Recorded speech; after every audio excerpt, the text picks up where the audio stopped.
Before I started this video, I did want to take the time to say that today UConn paid tribute to and celebrated the memory of Abby, a friend of the program who recently passed away at 13 years old after a 7-year-long battle with cancer. Right before the game, the UConn NIL store released a purple jersey, which is one of Abby's favorite colors, in her honor, and all of the proceeds from these jerseys will be donated to the Abby Zaton Family Foundation in support of families with children battling serious conditions. This is a cause that really resonates with me, and I'll be including the link to the jerseys at the top of the description of this video. I think that if you've been looking to buy a UConn jersey this season, this is the perfect opportunity to do so and support a great cause. So like I said, you can find the link at the top of the description. Now, moving into the game recap. This was a high-scoring and, in my opinion, pretty telling game for this UConn team as they defeated Butler 101-59. For context, Butler is a young team missing key players, and they are 2-8 in Big East play. But still, I felt that this game actually really clearly reflected UConn's strengths and weaknesses. And going into a big matchup versus Tennessee on Thursday, I think it's pretty clear where this UConn team is at the moment and where they still have to get to before March, and let's talk about it. Jumping into some quick player highlights, this was a really well-rounded game from UConn offensively in the sense that they got contributions from a bunch of different players. Of course, it didn't hurt that they shot 65% from the field and 60% from three. It was almost bar a basket from Morgan Shelley, one of those everybody eats kind of games, and spearheading UConn's offense as per usual was, of course, Paige Bueckers, who finished with 18 points, 16 of which came in the first half, on 7 of 14 shooting with 5 assists, 3 steals, 2 blocks in 22 minutes. It's always nice to see a player have a bounce-back game like this, especially after Paige struggled to find her shot on Wednesday versus DePaul. Paige touched on this in her post-game interview, but she did a great job of getting her offensive game going early on by getting to the rim. Her first 3 shots were all confident takes to the basket, and it's a really great way for her to get herself going. She got her first basket off a steal and then a layup in transition, then drove straight to the basket once again, and then on a later possession got a gorgeous reverse layup. Paige was also hitting her mid-range shots today and was doing a great job, as per usual,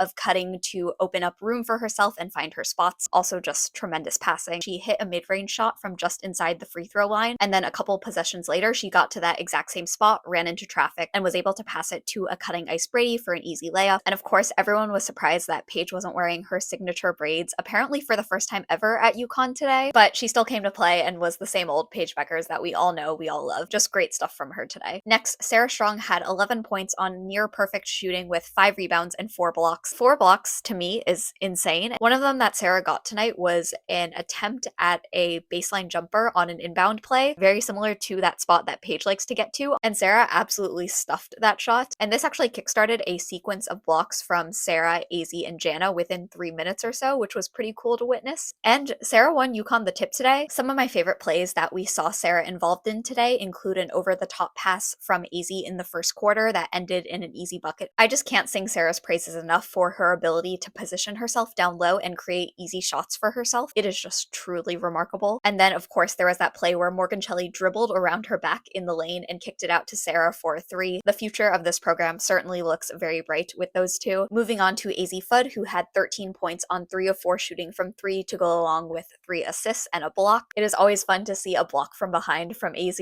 I think this was another game where AZ looked really active and involved on the offensive side of the ball straight out of the gate. I kind of like to see her start out with some mid-range shots just for something different, which she did today. And I also love watching her curl around screens set by Jana and UConn's other post players, get the handoff and go up immediately for a shot way before the defense can react. There was one play, I think early in the first quarter, that was kind of messy. The shot clock was expiring and AZ ended up bailing UConn out with a really sweet step-through move into a mid-range jumper that bounced in. And even though that possession became kind of messy and the play broke down, it's what great players do when their team needs them, make something out of nothing. Another favorite play was definitely a play that Ashlyn Shade actually started off by getting the offensive rebound. Paige then drove in and AZ returned to Paige's original spot. Paige passed it to her and AZ knocked down the 3. For some of AZ's threes, once she catches it, I'll look at her and I'll think to myself that she won't shoot that because she doesn't have the space or the time to do so. But then, of course, because it's AZ Fudd, she has the shot off and is knocking it down before I can even blink. Everything about her mechanics from the time that she sets herself to her release is just textbook. Butler quite literally left AZ open at the top of the arc for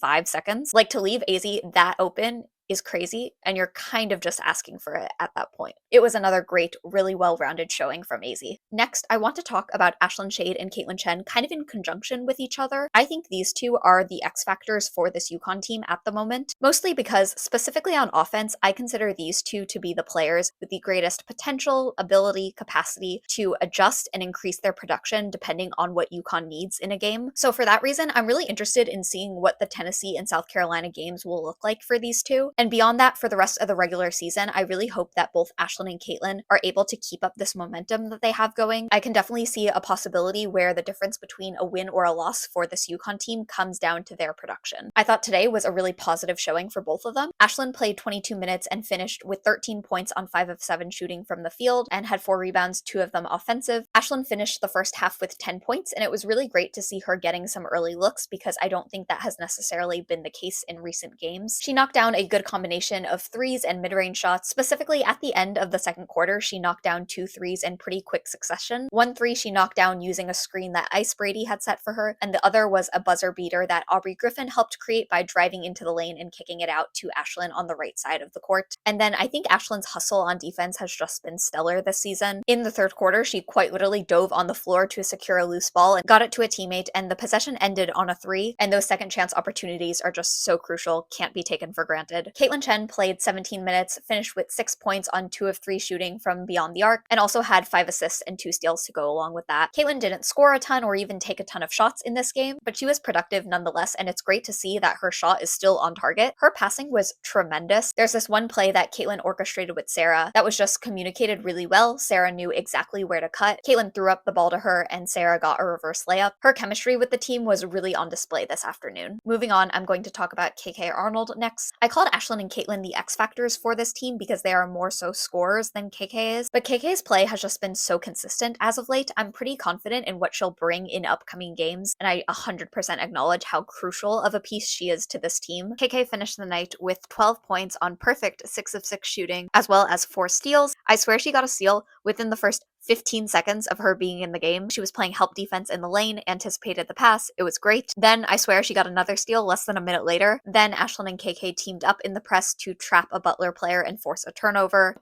What else is new? KK had a lot of strong takes to the basket today. I think across several of those drives, she did a great job of finding gaps, protecting the ball, and finishing with her left hand. Just really solid stuff from KK. The last player I'm going to talk about, and the last X factor for this team, in my opinion, is Jana El-Alfi, who had a strong showing tonight, finishing with 10 points on 4 of 5 shooting, and had 5 rebounds, 2 of which were offensive, 2 assists, a steal, and a block. I still really would like to see Jana play for longer stretches and get more significant minutes in the first half, but I did really like to see that in the second half, her teammates, particularly Paige, were really looking for her and trying to get her going. Paige, seeing that Jana was wide open in the lane, kind of directed Caitlin to get the ball into Jana, who finished with a spin move and a short floater. And then in the fourth quarter, Jana, of course, had that and one created by a screen from Aubrey Griffin. It's always great to see Jana scoring in double figures, and that production would just be so helpful to have in some of these upcoming games. So more minutes and more attempts to get the ball into her would be really great to see, but considering the patterns in her minutes and when she gets to play, I'm really unsure and looking forward to see how Gino chooses to utilize her in a game like Tennessee. My overall thoughts are some that we've definitely heard before, but is kind of just the grand synopsis of where this UConn team is at going into Tennessee. In terms of their shooting splits,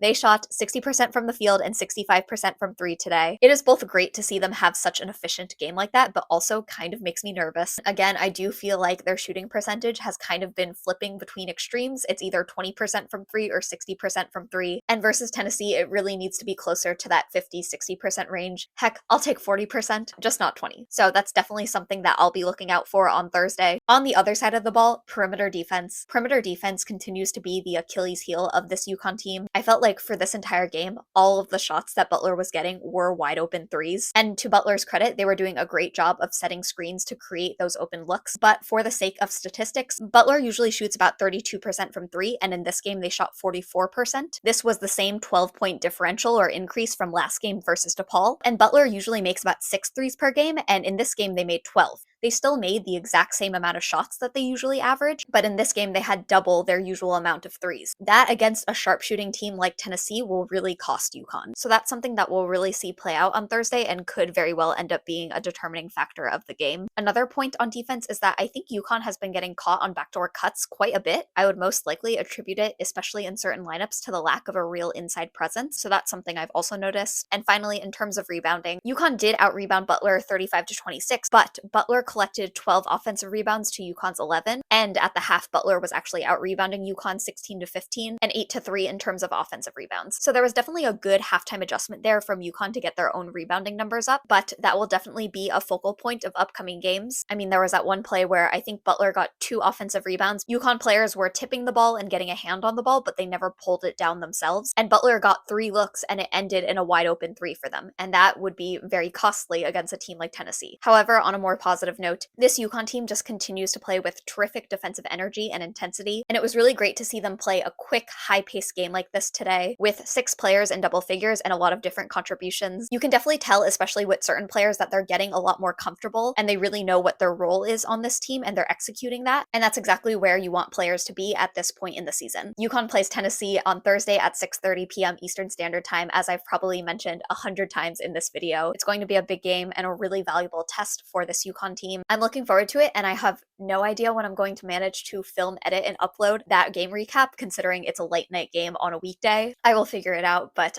personally, I'm just very partial to these Sunday afternoon 1 p.m. games. I think it's the perfect timing because anything after like a 4 p.m. start is just too late for me. It is because I am a 20-year-old grandma, but nonetheless, thank you for watching as always. Let me know what your thoughts and takeaways were from this game, and that's what happened with the Huskies today. Till next time.